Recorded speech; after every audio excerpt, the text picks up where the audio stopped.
Good morning, good afternoon, and good evening, whenever and wherever you all. And welcome back to the beta plan playing Shadowrun. Alright, let's continue, shall we? We just talked to this man over here, and we made him see, thanks to the help of a video, or vid, I should say, in this setting, from Kindly Chang, that he should, well, get back to the fold. Alright, apparently I did not click correctly. My mistake. So let's go to this door. Because I already said from the beginning that I don't think the code will work on it, but we haven't tried. The code that we use in order to get into the Lotus Den. 7881. Enter the code. 7881. Nope. Don't do no darn thing. Are we gonna come back to this place, the Kowloon City? They built it up enough that this is the worst slum place, so you might think we may return. And I see a shortcut here. By the way, we also found a Simpsons chip. Stolen from a vending machine in the Lotus Den. Someone might pay to take it off your hands. That's a gun runner, I doubt it, but let's check.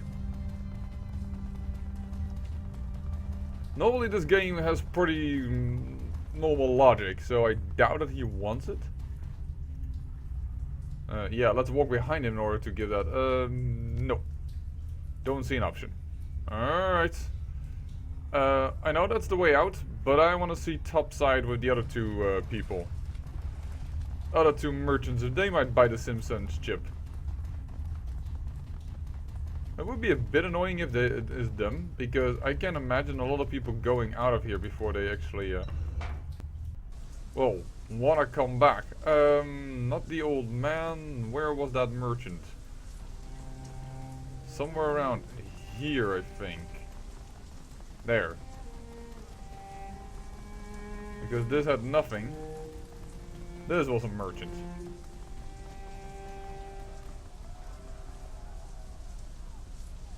Nope. And that was just an old lady. Here with the sweater thing. Where is she again? Around here. Let's go there. Because she wanted something from Bao because she made him a uniform that he never picked up. But yeah, for the rest of that, we have like no one to talk to. You want the Simpsons chip? Nope. Alright, then we're just gonna get out of here. Ooh, you're not looking. I don't think that's a good place to lie down, my friend. Wu holds up his hands for everyone to stop, turns to the two of you, and hooks his thumbs in his belt. Well, that was a thing. Never thought I'd be shuttling messages between criminals in Hong Kong Syndicate. Can't imagine what Raymond would have wanted in the walled city. This place just feels wrong.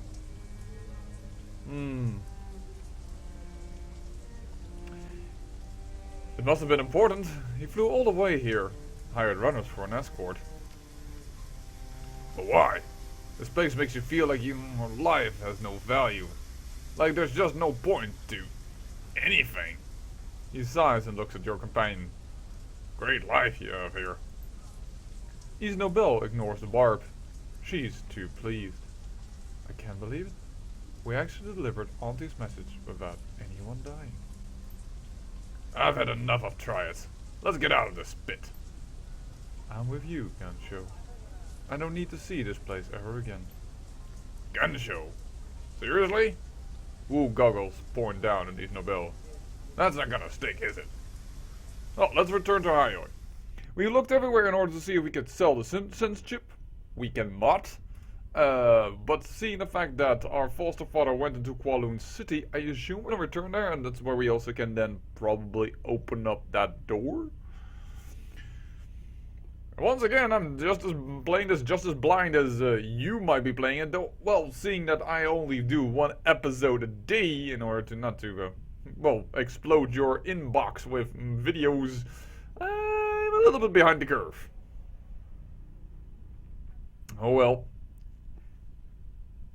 That is the price I pay for having a YouTube channel and wanting to show off this game. Alright, let's go.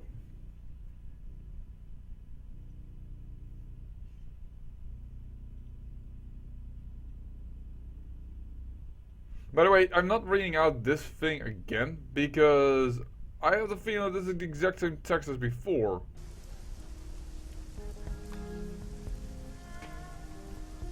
Whoa, 6 karma. That is significant. Well, return to Kindly Chang. We don't really have a side quest yet, so... Oh! But a merchant has appeared. This guy wasn't here yet before. Maximum law.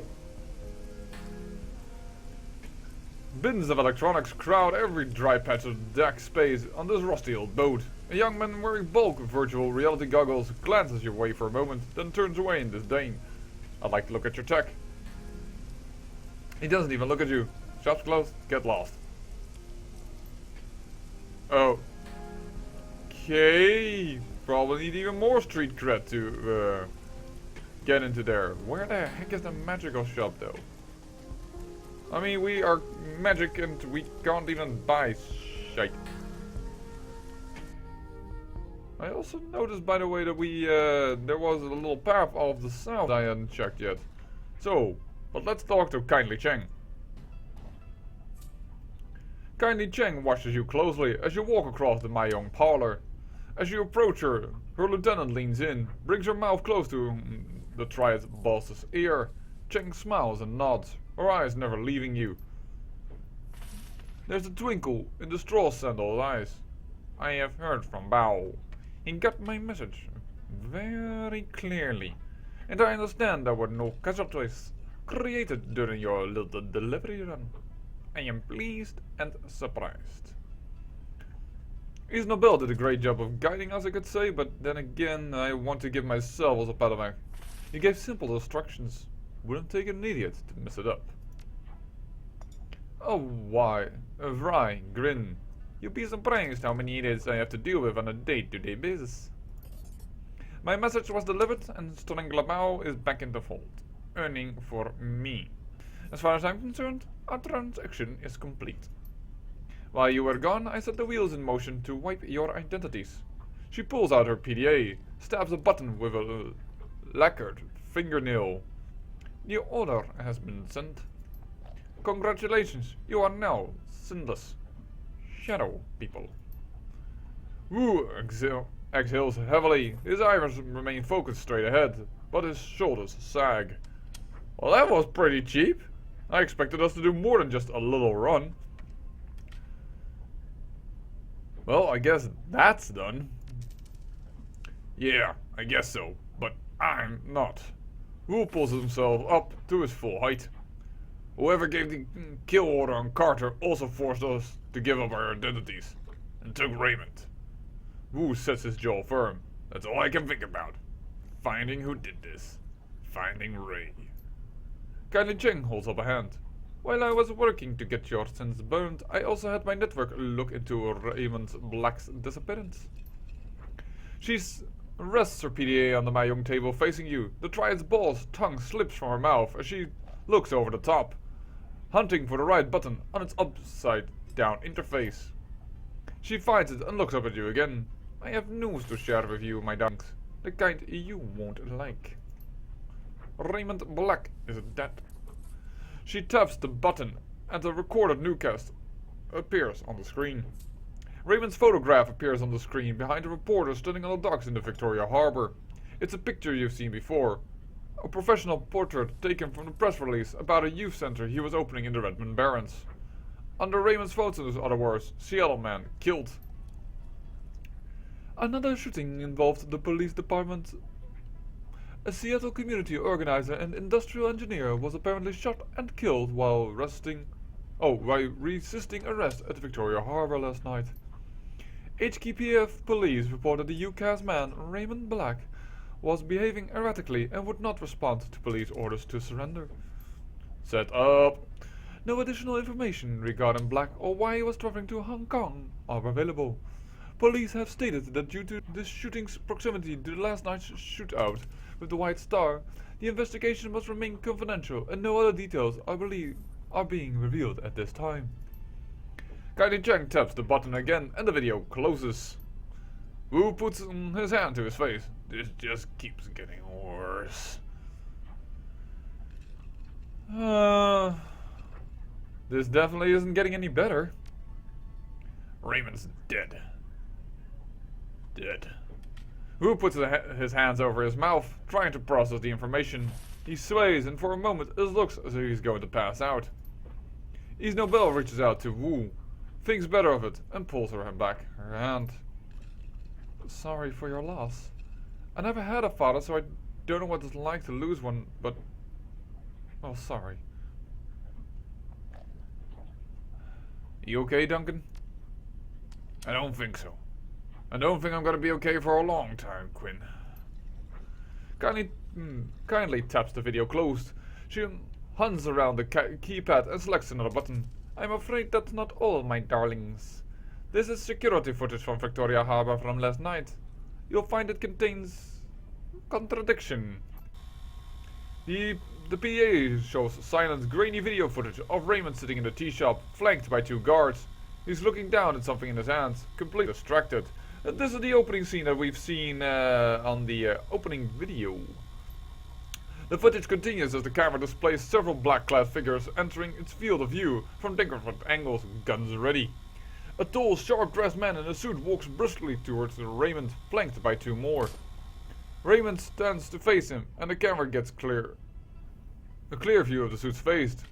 White plastic. His guards turn to draw weapons, and muzzle flashes erupt from all sides. One of Raymond's guards goes down, and his submachine gun fires wildly, hitting the camera. Wu puts his hand on the table and leans in. Those weren't cops. And Raymond wasn't resisting arrest. What's with the guy's face? Gablet reaches up to stroke the red perch on her shoulder. Is that a mask? It doesn't look like a mask. It looks like some sort of semi-rigid plastic implant. Real craftsmanship. She pushes out her lower lip in appreciation. Quite the fashion accessory. Fashion accessory. It's also kind of a fashion accessory that stands out in a crowd. The guy's either a fool or an arrogant son of a bitch. He says, his jaw firm. Either way, I'm gonna find him. Carlin Cheng watches Wu intently. I believe you. Wu stands back and turns to you. What now? Well?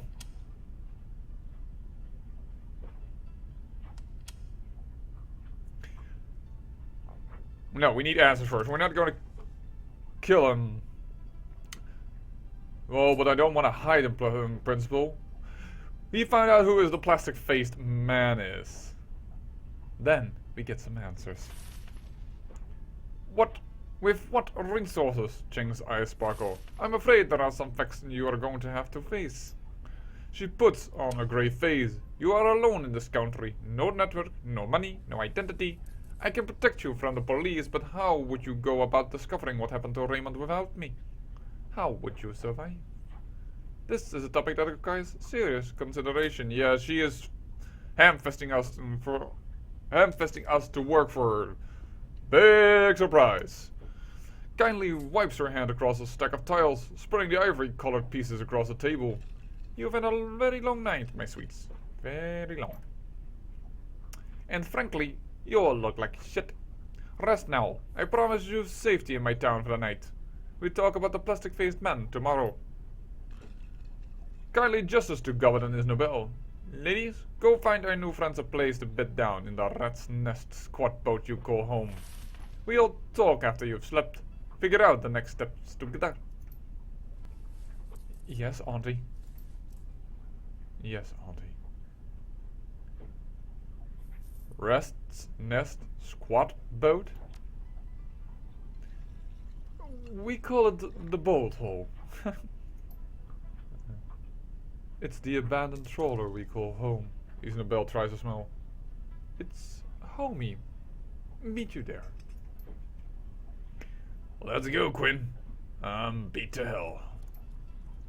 Well, and with that, I think it is time to, end the episode. We are still more or less in the, I have the feeling we're still more or less in the, prologue of the game. There's still a lot of dialogue, which I can't really skip, unfortunately. But, yeah. Wait, is that boat that was on top of here? Because if that is their home, then they have a huge home. Holy heck, man. It may be shite, but it is big.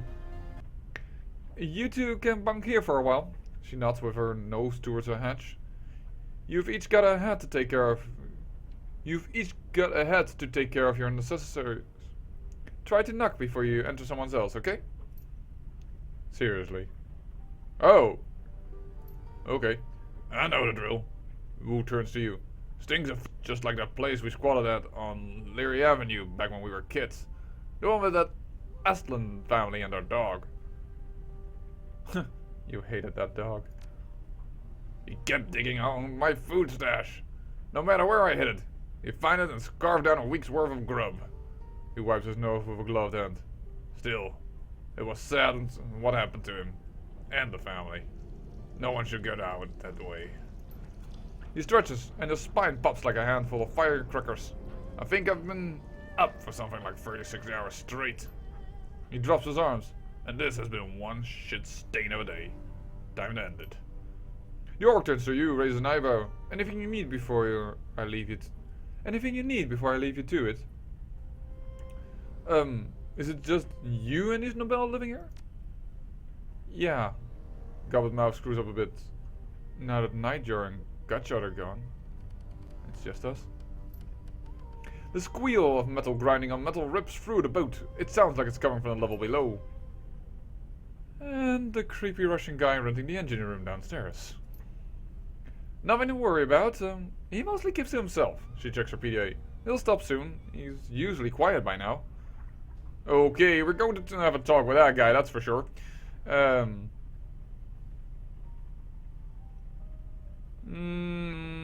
did you get your hands on this place? How do people like us get hands on anything? We found it. You found it empty? He sweeps his eyes across the cabin. The doubt is plain on his face. Somebody abandoned a prime piece of real estate like this. She shrugs. Close enough. It was full of BTL junkies when we came across it. That is, by the way, better than life. And that our Simpsons ship that, well, are the drug of the future. Virtual worlds where you can be somebody else. I cannot understand how this is kind of addicting. They were completely wigged out on some multiplayer cyber game. I'm not sure if they ever chipped out of it. Oh, nice. They were completely emaciated, stewing in piles of their own shit. You. Their eyes had sunk into their skulls. Pretty gruesome stuff. They racked up a killer score though. True, they had the moves. Should have hung on a IV when they were playing though. Turns out, nutrition is important. So what happened? Did they die? She shrugs. Nightjar ran them out. Not sure what happened to them after that. Anyway, it's ours now. Auntie Chang says so. All about the engine. All but the engine room, you mean? Right. Everything but that. Auntie rented it out from under us. That must have pissed you off. Whatever. We weren't using it. As long as our downstairs neighbor keeps to himself, he can handle the lower level. Especially if it keeps Auntie Chang happy. Well, I think I'll have a look around. Okay, but get some sleep soon. You look like you could use it. We'll go and see kindly in the morning. Figure out our next move. And with that, I say I thank you for watching. Remember, great peril yields great beauty.